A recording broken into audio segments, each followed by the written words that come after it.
ছেলেটা রোজ পিছু করত। একদিন রাগ দেখিয়ে বললাম, রোজ পিছু নেন কেন? বিরক্তিবোধ হয় বুঝেন না?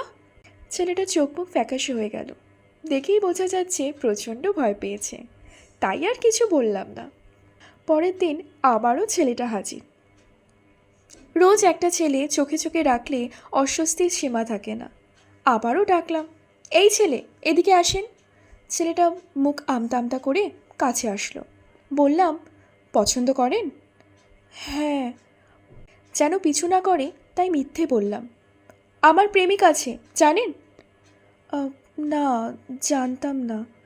এখন তো জানলেন। কাল থেকে আর ডিস্টার্ব করবেন না, ঠিক আছে? আমি কি আপনাকে ডিস্টার্ব করি? রোজ পিছু নেন, এটা ডিস্টার্ব না? আর পিছু নেব না, এখানে দাঁড়িয়ে শুধু দেখব। ইচ্ছে করছিল কঠিন কিছু কথা শুনিয়ে দিতে। আজ ওয়ার্নিং দিলাম, কালকেও যদি দেখি এখানে তাহলে বকে দেব। পরের দিন আবারও ছেলেটা দাঁড়িয়ে। বললাম, আজব তো, পাগল নাকি আপনি? আমার প্রেমিক আছে, তাও কেন রোজ দেখেন? দেখলেও লাভ হবে না।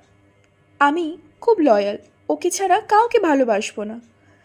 ছেলেটা মাটির দিকে মুখ করে বলল, জানি, সেজন্যই আজও দাঁড়িয়ে আছি।